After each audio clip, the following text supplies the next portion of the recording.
Homeostasis के अंदर ही ये चीज़ आती है। थर्मो रेगुलेशन कहते हैं इसे, टेम्परेचर रेगुलेशन भी कहते हैं इसे। यानी इंसान के इंटरनली मैकेनिज़्म में होम्योस्टेसिस की सबसे बड़ी मिसाल इंसान का टेम्परेचर रेगुलेशन है।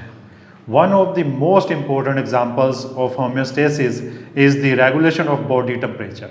सबसे बड़ी एग्जांपल जो होम्योस्टेसिस की है वो है इंसान का टेम्परेचर, कि एक्सटर्नल इन्वायरमेंट में दर्जा हरारत क्या है और इंटरनल इन्वायरमेंट में दर्जा हरारत क्या होना चाहिए। Not all animals can do this physiologically.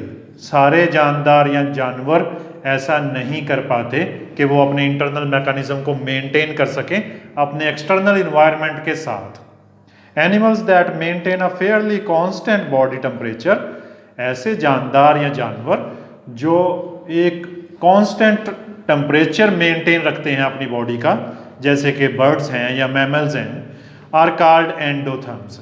ऐसे तमाम जानदार या जानवर एंडोथर्म्स कहलाते हैं। Got it?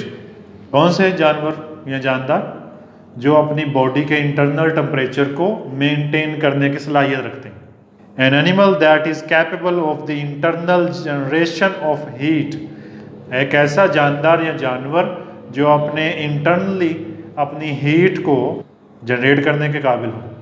While those that have a variable body temperature, दूसरे तमाम जानदार या जानवर जिनका टेम्परेचर वेरिएबल होता है, जो बदलता रहता है एक्सटर्नल इन्वायरमेंट के अकॉर्डिंग, वो कहलाते हैं एक्टोथर्म्स।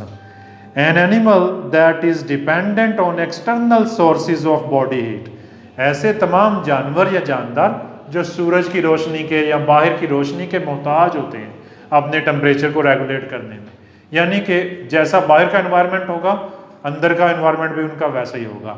उनमें कोई सलाहियत नहीं पाई जाती कि वो अपना इंटरनल मैकेनिज्म या इंटरनल एनवायरनमेंट बदल सकें या नेगेटिव फीडबैक कर सकें, कि बाहर के एनवायरनमेंट के ऑपोजिट अपने एनवायरनमेंट को चला सकें। Endotherms normally maintain their body temperature at around 35 to 40 degree Celsius, so are sometimes called warm blooded animals. ऐसे तमाम जानवरों को, जानदारों को वार्म ब्लडेड एनिमल्स भी कहा जाता है। इंसान भी 37 के करीब अपना डिग्री सेंटीग्रेड टेम्परेचर बरकरार रखता है। But in fact ectotherms animals can also have very warm blood during the day by basking in the sun. ऐसा नहीं है कि एक्टोथर्म्स जो हैं वो ठंडे खून के मालिक हैं, उनका भी खून गर्म होता है या उनके खून में भी गर्मी आ सकती है दिन के वक्त, जब वो रोशनी, जब सूरज की रोशनी, जब वो सन बाथ लेते हैं। जब उनको ज़्यादा गर्मी लगती है, यानी कि जैसे ही सूरज की तपश ज़्यादा बढ़ती है, वो शेड के नीचे हो जाते हैं, वो साए के नीचे छुप जाते हैं, और जब उनको सूरज की रोशनी चाहिए होती है वो ले लेते हैं। यानी कि वो अपने इंटरनली उनको कोई हीट जनरेशन नहीं होती उनमें। ऐसा नहीं है कि वो हीट प्रोड्यूस कर सकें, बल्कि वो मोहताज होते हैं एक्सटर्नल इन्वायरमेंट के। इनको कहते हैं एक्टोथर्म्स। एंडोथर्म्स किसको कहते हैं? जिनके अंदर होम्योस्टेसिस का मैकेनिज्म होता है, जो अपना बॉडी टेम्परेचर खुद रेगुलेट कर लेते हैं। अगर बाहर गर्मी है तो अंदर सर्दी कर लेंगे, पसीना जारी कर लेंगे। और जो कोल्ड ब्लडेड कहलाते हैं, जिनको ठंडी गर्मी कोई एहसास नहीं होता, सर्दियाँ आ जाएंगी, बर्फ़ बन जाएगा सारा कुछ, तो वो भी अंदर बर्फ़ बन जाएंगे, एडजस्ट कर जाएंगे वो। ठीक है, उनको जब रोशनी की ज़रूरत होगी, उनको जब तपश की ज़रूरत होगी, तो वो सूरज की रोशनी में निकलेंगे बाहर। The difference between the two groups is thus that endothermic animals use internal corrective mechanisms. Endothermic animals के अंदर एक कोरेक्टिव मैकेनिज्म्स होता है। Ectothermic use behavioural mechanisms, for example laying in the sun when cold, moving into shade when hot. ये ectothermic वो होंगे जिन वो अपने किरदारी तब्दीली के ज़रिए बाहर के एनवायरनमेंट से रोशनी, बाहर के एनवायरनमेंट से वो गर्मी तपश हासिल करेंगे।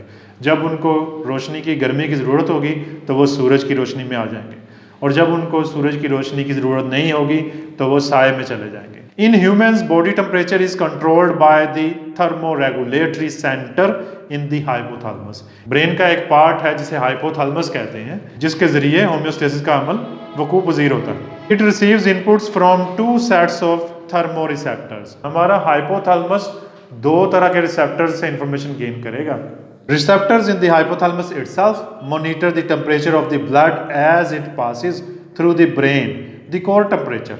एक है हाइपोथैलेमस के खुद के रिसेप्टर्स जो इंटरनल मैकेनिज्म्स को, ब्लड फ्लो को मैनेज करेंगे और टेम्परेचर को रेगुलेट करेंगे। And receptors in the skin, और एक हैं स्किन रिसेप्टर्स जिन्होंने बाहर से स्टिमुलाई रिसीव करना है, स्पेशली ऑन द ट्रंक। हमारे जो धड़ के रिसेप्टर्स हैं, ट्रंक कहते हैं धड़ को, ये सबसे अहम है। यानी कि हमारे धड़ का जो टेम्परेचर होगा वही हमारा टेम्परेचर होगा। हालांकि इंटरनली हमारे खून की गर्दिश को भी कंट्रोल किया जा रहा है। मॉनिटर द एक्सटर्नल टेम्परेचर, हमारे स्किन रिसेप्टर्स हमारा इंटरनल टेम्परेचर मॉनिटर कर रहे हैं। Both sets of information are needed so that the body can make appropriate adjustments. ये दोनों ही इंफॉर्मेशन गेन करने के जरिए होंगे जिसके जरिए हमारे बॉडी का टेम्परेचर सेट होगा, बैलेंस होगा।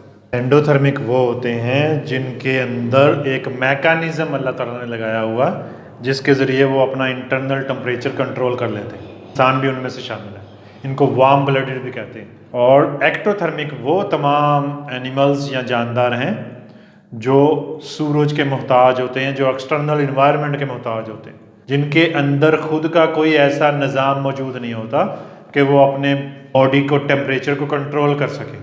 Types of thermoregulation. Number 1, sweating. Sweating is one of the first methods body will use to control temperature. एक मेथड होगा इंटरनल बॉडी के टेम्परेचर को कंट्रोल करने का जिसे कहेंगे पसीना जारी होना। इसके ज़रिए हमारी बॉडी अपनी हीट को बाहर निकाल देगी। नंबर 2, वैसोडाइलेटेशन। पसीने से क्या होगा? पसीने से हमारी बॉडी ठंडा होना शुरू हो जाएगी जिसकी वजह से हमारा टेम्परेचर, इंटरनल टेम्परेचर जो है वो कमी वाक़या होगी उसमें। सेंट्रल नर्वस सिस्टम में instruct the capillaries under the surface of skin to dilate और ओपन। हमारा सेंट्रल नर्वस सिस्टम ऑर्डर जारी करेगा हमारे हेयर लाइक वेन्स को, स्किन के अंदर ब्लड वेसल्स को, क्या ऑर्डर जारी करेगा कि मसाम ओपन करने का ऑर्डर जारी होगा। हमारे मसाम ओपन हो जाएंगे जिसकी वजह से हमारी बॉडी कूल डाउन होना शुरू हो जाएगी। वैसोडाइलेशन और in large capillaries increase blood flow at the skin surface. इनकी वजह से हमारे स्किन सरफेस में ब्लड फ्लो इंक्रीज हो जाएगा। This let's the body release heat through radiation. फिर हमारी बॉडी रेडिएशन के थ्रू हीट जनरेट करना शुरू कर देगी। आपने देखा कभी गर्मी की शिद्दत हो तो आपको प्यास लगती ज़्यादा और आप ज़्यादा पानी पीते हैं, और पानी पीने के दौरान क्या होता है, आपकी बॉडी पसीना जारी करना शुरू कर देती, मसाम ओपन हो जाते हैं और हीट निकलना शुरू हो जाती है आपकी बॉडी से। फिर वो हीट निकलती है, आपकी बॉडी पसीना जारी करती है जिसकी वजह से आप एक्सटर्नल इन्वायरमेंट का मुकाबला कर पाते हो, जिसे नेगेटिव फीडबैक कहते हैं कि एक्सटर्नली गर्मी है और आपकी बॉडी ने हर वो कदम उठाया, हर वो स्टेप उठाया जो आपकी बॉडी के इंटरनल टेम्परेचर को कम कर सके।